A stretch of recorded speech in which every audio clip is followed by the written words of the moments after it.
दोस्तों, समय दिखाई नहीं देता, पर समय दिखा बहुत कुछ जाता है और एक बेहतरीन इंसान अपनी जुबान और कर्मों से ही पहचाना जाता है, वरना अच्छी बातें तो दीवारों पे भी लिखी होती है।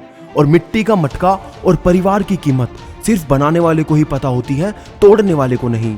और किसी ने क्या खूब कहा है कि शब्दों का खेल है जनाब, कड़वा बोलने वाले का मीठा शहद भी नहीं बिकता और मीठा बोलने वाले की नीम भी बिक जाती है।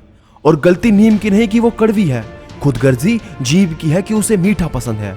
और ऊंची उड़ान भरने वाले पक्षी भी कभी घमंड नहीं करते, क्योंकि वो भी जानते हैं कि आसमान पर बैठने की जगह नहीं होती। और दोस्तों, किसी ने क्या खूब लिखा है कि छप के बिकते थे जो अखबार, सुना है इन दिनों बिक के छपा करते हैं। और गीता में मैंने पढ़ा था कि शरीर मर जाता है पर आत्मा जीवित रहती है, लेकिन आजकल अक्सर देखते हैं कि शरीर तो जीवित है परंतु आत्माएं मर चुकी है। और लोगों के व्यवहार ने शब्दों के मायने ही बदल डाले हैं। जैसे विश्वास शब्द से सिर्फ विश ही विश मिलता है, आस तो कहीं नजर नहीं आती। और दो चीजें मूर्खता की निशानी होती है, जहां बोलने की जरूरत ना हो वहां बोलना, और जहां बोलने की जरूरत हो वहां चुप रहना। और दोस्तों, अपने घर के बुजुर्गों की आंख में कभी पानी बताने देना, क्योंकि जिस घर की छत से पानी टपकता है उस घर की दीवारें कमजोर हो जाती है। और किसी अच्छे इंसान से कोई गलती हो जाए तो सहन कर लो, क्योंकि मोती अगर कचरे में भी गिर जाए तो उसकी कीमत नहीं बदलती। और पेट और घमंड जब इंसान का बढ़ जाता है तो इंसान चाहकर भी किसी से गले नहीं मिल सकता। और हद से ज्यादा बढ़ जाए तो बर्बादी ही लाता है, फिर चाहे वो प्यार हो या गुरूर। और किसी की सलाह से रास्ते जरूर मिलते होंगे, मैंने ये मान लिया, पर मंजिल तो खुद की मेहनत से ही मिलती है। और धन का घमंड सिर्फ दो लोगों को ही होता है, जिसे खानदानी जायदाद मिली हो या जिसने धोखे से पैसा कमाया हो।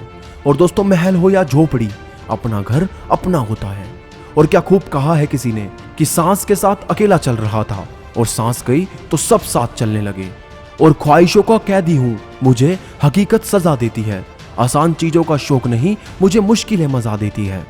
और कुछ नहीं मिलता दुनिया में मेहनत के बगैर, मुझे अपना साया भी धूप में आने के बाद मिला।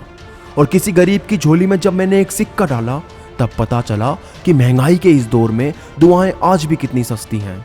और दिल हजार बार चीखे तो चिल्लाने दीजिए, जो आपका नहीं हो सकता उसे जाने दीजिए। और सुना है तारीफों के पुल के नीचे मतलब की नदी बहती है। और मतलब पड़ा तो सारे अनुबंध हो गए, नेवलों के भी सांपों से संबंध हो गए। और कद्र करनी है तो जीते जी करें, मरने के बाद तो पराये भी रो देते हैं। आज जिस्म में जान है तो देखते नहीं लोग, जब रूह निकल जाएगी तो कफन हटा हटा कर देखेंगे। और किसी ने क्या खूब लिखा है कि वक्त निकाल कर बातें कर लिया करो अपनों से, अगर अपने ही ना रहेंगे तो वक्त का क्या करोगे। और गुरूर किस बात का है साहब, आज मिट्टी के ऊपर कल मिट्टी के नीचे। और दोस्तों, अनुमान गलत हो सकता है पर अनुभव कभी गलत नहीं हो सकता, क्योंकि अनुमान हमारे मन की कल्पना है और अनुभव हमारे जीवन की सीख है। और एक बात और कि जो व्यस्त थे वो व्यस्त ही निकले, वक्त पर तो फालतू लोग काम आए। और मेरी औकात से बढ़कर मुझे कुछ ना देना मेरे मालिक, क्योंकि जरूरत से ज्यादा रोशनी भी इंसान को अंधा कर देती है। और अंत में बस इतना कहना चाहता हूँ कि रिश्तों की रस्सी कमजोर तब हो जाती है जब इंसान गलत फहमी में पैदा होने वाले सवालों के जवाब भी खुद ही देने लगता है। तो दोस्तों, आज की वीडियो आपको हमारी कैसी लगी हमें कमेंट में जरूर बताना। और वीडियो को लाइक और शेयर करना मत भूलना और चैनल को सब्सक्राइब करना भी। तो मैं मिलूंगा आपसे अगली वीडियो में, तब तक के लिए मोटिवेशनल मंत्रा साइनिंग ऑफ।